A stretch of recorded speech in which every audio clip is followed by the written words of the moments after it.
need to stay there. Because if you come back to California where it originated at, we have different sets of rules and regulations that don't apply to you, nigga, and you will become victim of a circumstance. That moment I said to myself, I want to be on stage for the Super Bowl one day in front of my mom. And I worked my ass off to get that position, and it was ripped away from me. You're a good artist and you're a great artist, your time will come. Right. Like, I was never crying about it. Snoop Dogg, a prominent figure in West Coast hip-hop, has long been associated with the Rollin' 20s Crips of Long Beach. What's Snoop Dogg feel when he sees all that? You know what, at the same time I'm proud, but at the same time I'm disappointed because there's no understanding. You know, it's cool to be in a gang. It's cool because gang breeds love and family. In contrast, Lil Wayne's affiliations have been a subject of controversy, especially regarding his claimed ties to the Bloods.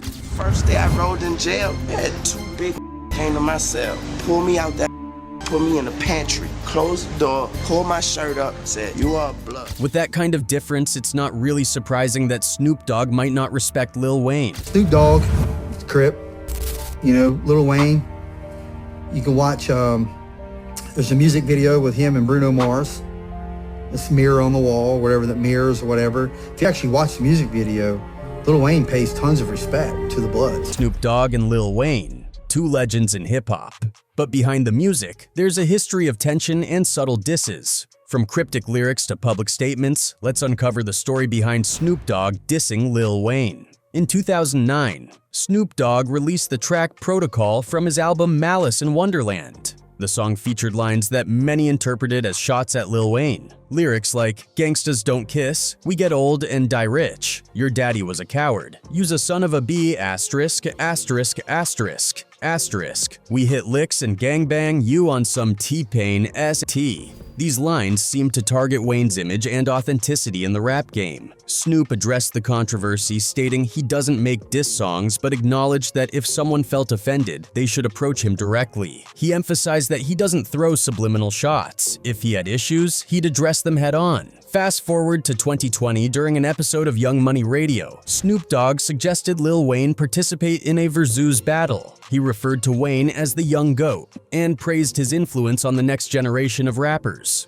While the suggestion seemed complimentary, some viewed it as a challenge, questioning Wayne's readiness for a public showdown.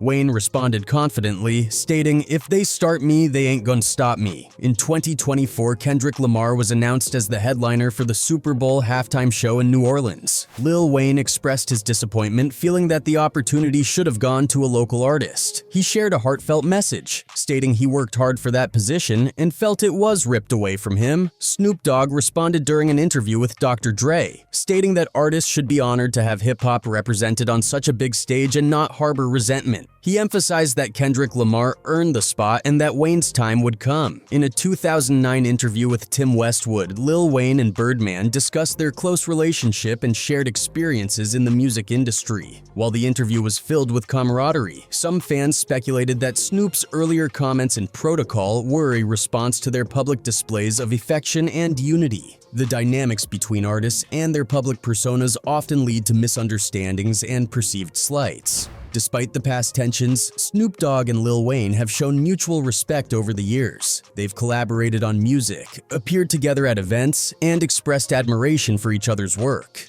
Snoop has referred to Wayne as the young GOAT and acknowledged his influence on the rap game. Lil Wayne has praised Snoop's longevity and contributions to hip-hop. Their relationship reflects the complexities of the music industry, where competition and collaboration often go hand in hand. The story of Snoop Dogg dissing Lil Wayne is layered and multifaceted. What may have started as subtle jabs evolved into moments of tension and eventually mutual respect. In the world of hip-hop, rivalries are common, but so are reconciliations. Snoop and Wayne's journey is a testament to the ever-evolving dynamics of the music industry. Snoop Dogg has made public statements and gestures that suggest his disdain for Lil Wayne's gang affiliations. His criticism is rooted in the belief that Lil Wayne's portrayal of gang life is inauthentic and disrespectful to those who have lived it.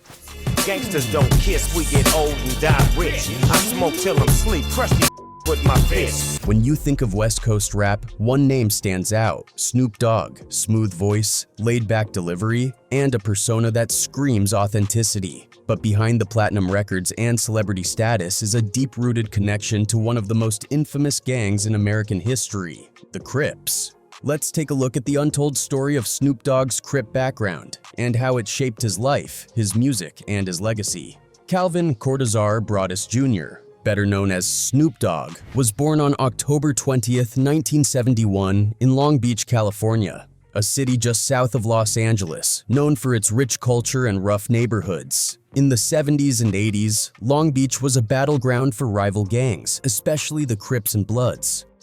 Snoop was raised by his mother and stepfather and spent much of his time on the east side of Long Beach, an area known to be dominated by the Rollin' Twenties Crips, one of the most feared sets in the city.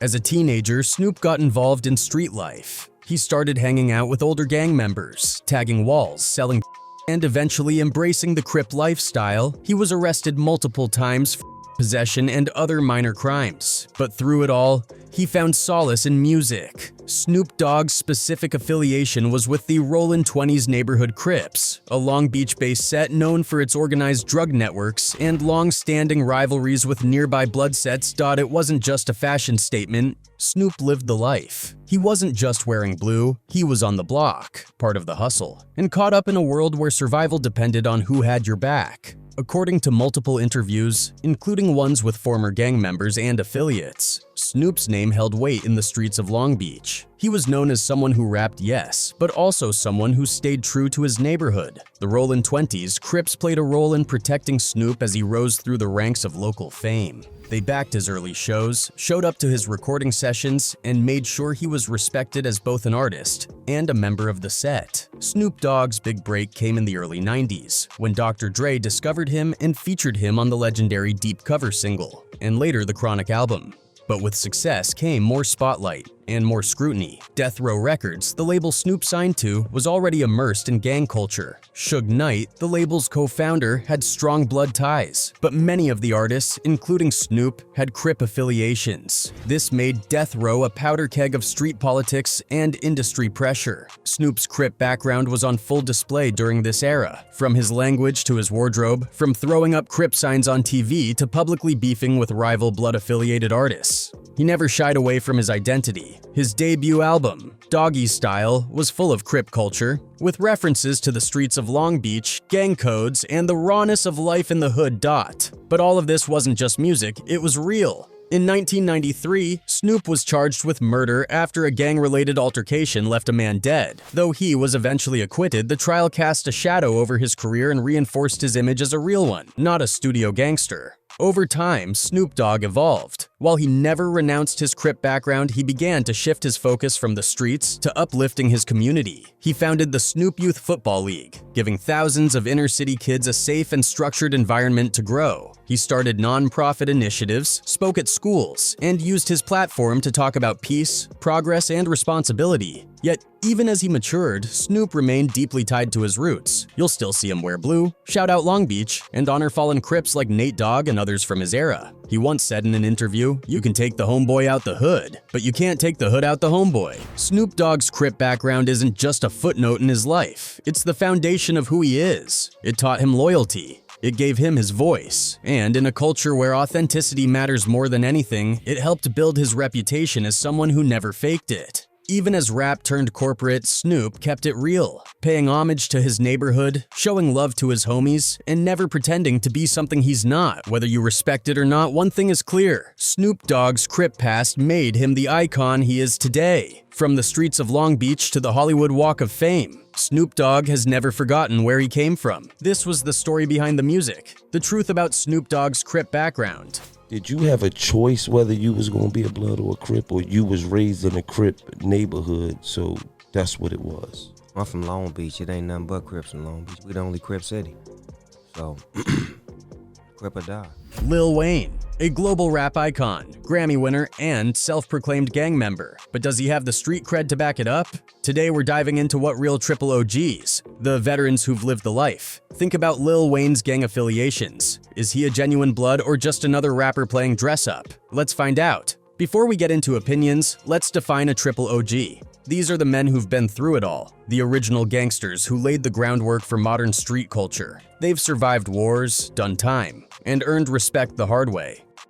Their word carries weight because they've lived what they speak. Lil Wayne has openly identified as a Blood. He's worn red bandanas, used blood slang like Suwoo, and even rapped about gang life in songs like Bloodwalk and I'm Blooded. But is that enough to earn the respect of triple OGs? Let's hear from the triple OGs themselves. According to T. Rogers, a founding Bloods member, Wayne got blessed, but you paid your way to be a part of this. DJ Quick, a West Coast rapper and Blood affiliate, said, "They don't really know what that S-seat is about. We took that Saint way seriously. They got it too easy." These veterans argue that gang life isn't a costume you can wear when it's convenient. It's a lifelong commitment earned through real experiences, not just lyrics and fashion. Critics claim that Lil Wayne's use of gang symbols is more about image than authenticity. They argue that wearing red and using gang slang without having lived the struggles undermines the real meaning behind it. It's seen as glamorizing a lifestyle that many have suffered through.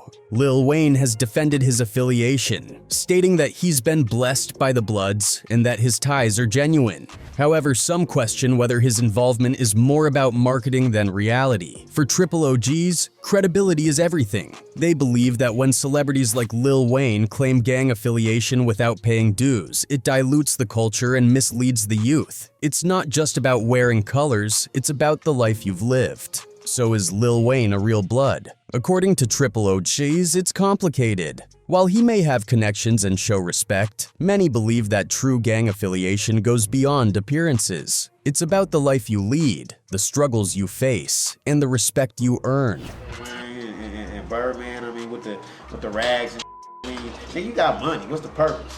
You know what I'm saying? What you doing? What you proving? You ain't proving nothing to nobody. So you running around with a red rag. You wasn't running around with a red rag yelling Suwoo, blood, and this and that when you first came out with your boys. In Los Angeles, gang members expect visiting individuals to check in as a sign of respect and acknowledgement of local authority. Lil Wayne's failure to adhere to this unwritten rule has led to confrontations with Crip members, highlighting the tensions between his claimed affiliations and the local gang culture. On July 29, 2014, Lil Wayne exited the supper club in Hollywood, accompanied by Christina Milian. As they approached their vehicle, a man wearing a blue cap approached them. He identified himself as Big Magic and delivered a blunt message.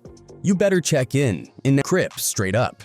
The confrontation was caught on video and quickly circulated online. Wayne, maintaining composure, did not engage and entered his vehicle, which drove off shortly after. In gang culture, especially in Los Angeles, checking in refers to notifying local gang members of your presence in their territory. It's a practice rooted in ensuring safety and acknowledging the influence of local sets. For celebrities like Lil Wayne, who have publicly aligned with rival gangs, this can lead to tensions and confrontations. The demand to check in isn't just about respect. It's about asserting dominance and control over a territory. The 2014 confrontation brought attention to the practice of celebrities checking in with local gangs. For many, it highlighted the blurred lines between entertainment and real-life gang culture. While some argue it's a necessary precaution, others view it as a troubling normalization of gang influence in mainstream media. The check-in incident serves as a reminder of the complexities celebrities face when navigating gang culture. While Lil Wayne's affiliations have been a topic of discussion, this encounter underscores the realities of street dynamics in Los Angeles. It's a cautionary tale about the intersections of fame, identity, and respect in a city where gang culture still holds sway.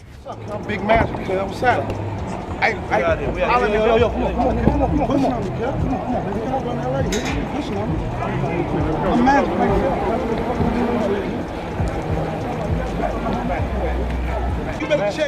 In 2008, Lil Wayne was leaving a video shoot in Los Angeles when his two SUVs were blocked off by surrounding cars on a one-way street. Spider Locke, a known Crip affiliate, was seen walking around the cars and banging on the window's dot. The encounter was tense, with Spider Locke reportedly trying to get the attention of Wayne and his crew. However, it's unclear whether Wayne was actually in the vehicles at the time. Some reports suggest that Wayne's crew got lost or were in a nearby neighborhood leading to the situation. Also, in the same year of 2008, Lil Wayne had a run-in with rapper 40 Glock, a known Crip affiliate. The confrontation escalated when 40 Glock criticized Wayne for promoting blood affiliations without having the street experience to back it up. This incident underscored the complexities and challenges celebrities face when engaging with gang culture, especially when their affiliations are questioned.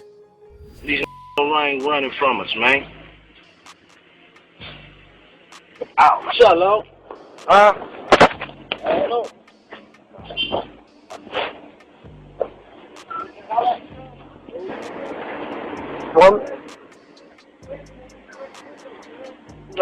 Crack the window. From the streets of New Orleans to the global stage, Lil Wayne's journey through hip-hop has been as legendary as it is controversial. But beyond his chart-topping hits and lyrical prowess lies a story of gang affiliations that has sparked debates and raised eyebrows. Was it a genuine transformation or just a strategic move in the world of hip-hop? Born Dwayne Michael Carter Jr. in the 17th Ward of New Orleans, Wayne's early life was marked by hardship. Raised in the impoverished neighborhood of Hollygrove, he was exposed to the harsh realities of street life from a young age. While there's no concrete evidence linking him to any specific gang during his youth, the environment he grew up in was rife with gang activity, which may have influenced his later affiliations. Despite the challenges, Wayne found solace in music. At just 9 years old, he joined Cash Money Records, marking the beginning of his illustrious career. However, as his fame grew, so did his association with gang culture. In the early 2000s, Lil Wayne was often seen sporting blue attire and flashing the C hand sign, symbols traditionally associated with the Crips, a notorious street gang originating from Los Angeles. This led many to believe that Wayne had ties to the Crips. However, Wayne's affiliation was never officially confirmed. Some speculated that his use of Crip symbols was more about aligning with the gang's image rather than a genuine membership. According to Daylit, Wayne's not out here doing anything, he's just a blood. Battle rapper Daylit suggests that Wayne's gang affiliation was more about image than reality, pointing out that Cash Money Records, the label Wayne was signed to, wasn't known for any gang ties. By the mid-2000s, Lil Wayne began to publicly align himself with the Bloods, another prominent gang in the United States. He frequently wore red bandanas and used the term Suwoo, a Bloods greeting, in his music and public appearances. In a 2016 interview with Nightline, Wayne made his allegiance clear. He said, "I'm connected to this motherfucking flag right here. I'm connected. I'm a gangbanger, man." His public declaration solidified his association with the Bloods in the eyes of many fans and critics alike. So Lil Wayne was Grape Street. They was Grape Streets, homie. They was claiming Grape Street, claiming they was flying the purple, everything, bro. So hold on, who all know this? The question remains, was Lil Wayne ever truly affiliated with the Crips, or was it a phase in his journey to align with the Bloods? Some argue that his early use of Crip symbols was a reflection of his environment and the culture he was immersed in. Others believe it was a strategic move to enhance his street credibility. According to Nipsey Hussle, "I feel like it's fraudulent. You wasn't put onto this ST. You wasn't courted on. You not from a gang." Late rapper Nipsey Hussle expressed skepticism about Wayne's gang affiliations, suggesting that his ties were more about image than authenticity. Lil Wayne's journey through gang affiliations is a complex one. Whether genuine or strategic, his associations have undeniably influenced his music and public persona. In the end, perhaps it's not about the colors he wore or the signs he flashed, but the music he created and the impact he had on the culture. The dynamics between Snoop Dogg and Lil Wayne underscore the complexities of gang culture and the importance of authenticity. While both artists have achieved significant success, their differing affiliations have led to tensions and a lack of mutual respect. This situation serves as a cautionary tale about the consequences of misrepresenting one's identity and affiliations in the world of hip-hop and beyond.